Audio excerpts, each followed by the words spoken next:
Eu sou cacauicultor, filho de cacauicultores, e meus avós são cacauicultores. A tendência minha pelo cacau é porque eu fui criado na fazenda, tenho um grande sentimento pelo cacau e desde criança eu vivi nesse mundo, mas o que eu busco no cacau é a questão da sobrevivência, a questão da responsabilidade com o meio ambiente e a questão de você poder manter no campo digno, com padrão de vida, que você possa viver bem. O que acontece comigo é o que o brasileiro quer, né? Viver num lugar que se sinta bem e trabalhe com o que gosta.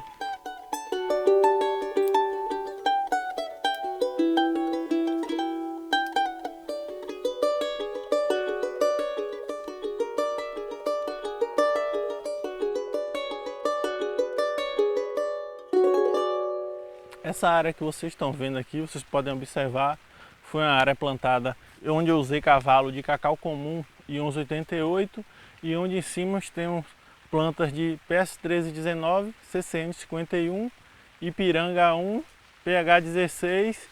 A gente mantém uma planta mais ou menos com 1,5 m de raio, onde a gente faz a poda individualizando todos os anos uma da outra, onde a gente conseguia manter mais ou menos ela toda equilibrada, sem nenhuma escora, onde você pode ver nessa área aqui que as plantas estão razoavelmente carregadas, não estão puras. Tem planta ainda birrando. Eu já colhi esse ano já 342 arrobas e 2 quilos. Tem mais ou menos umas 35 a 40 na estufa e o menino está quebrando uma parte que dá mais essa quantidade, falta esse cacau todo ainda para colher. Então, pela experiência que eu já tenho que essa área está inteirando 8 anos de plantada. Esse ano a gente passa de 750. Toda a manutenção, todo o trabalho da roça é feito através de BEU, comigo, e eventualmente a gente usa uma pessoa para usar no processo de quebra e no processo de bandeiração.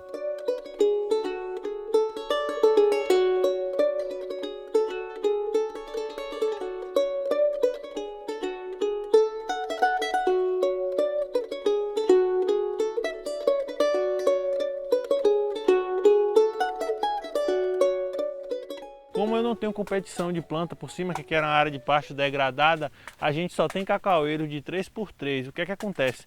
Todo fertilizante que a gente joga, quem absorve é uma planta de cacau. Nessa questão da adubação, o que é que eu faço? A gente traz análise, se pegar calagem a gente aplica, se pegar gesso a gente aplica, e 60 dias depois a gente vem com a aplicação de NPK, que eu aplico 250 gramas, e mais 70 gramas de FTE. Porque se faltar um micro nesse ciclo de, são 5, 6 macros e acho que mais 7, 8 micros que a gente coloca, se faltar um, você baixa a produtividade. Então a gente tem que ter o equilíbrio, tanto nutricional como o equilíbrio do clima. Tem que ser uma área que esteja solo profundo, seja um período de mais ou menos 1.200 a 1.500 milímetros ano. Durante o ano que a gente vai colhendo, a gente vai tirando os brotos de mão, porque a brotação do cacaueiro chega a consumir de 45 a 55% da adubação.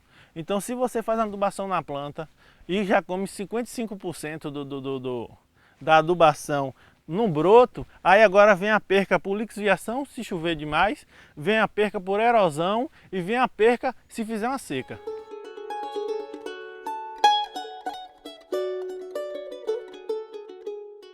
Então, como a gente está hoje com cacau, que não é mais ninguém está fazendo experiência, é você produzir para ganhar dinheiro. Um dia o cara perguntou para mim qual é o melhor cacau. Eu digo, o melhor cacau é o que produz muito, porque o que paga a conta é o cacau. Então, o meu objetivo é produzir, manter um padrão bom de qualidade do processo de fermentação, do processo de secagem, manter um padrão bom de amêndoas. Quando você pode observar lá, estão todas com amêndoas muito grandes. Tem amêndoas até com 2 gramas, você observando aqui. Normalmente nada armengado dá certo, o que o cara tem que ser é profissional. Se a gente não tem informação, não adianta a gente perguntar a quem não sabe, porque vai continuar a mesma coisa. Quem não sabe vai perguntando a quem não sabe, então viva a roda viva. Então se você quer ter informação, você pergunta a um engenheiro, um agrônomo, um técnico em agropecuária que está na questão. Se nem você tiver um problema de saúde, você procura um médico. Então, quando a gente começa a fazer a coisa certa, que a gente gosta de fazer a coisa certa, a tendência só é dar certo. Então, cacau é uma coisa fantástica, onde a gente pode produzir mais de 100 arrobas por hectare e quem vive no campo viver com dignidade.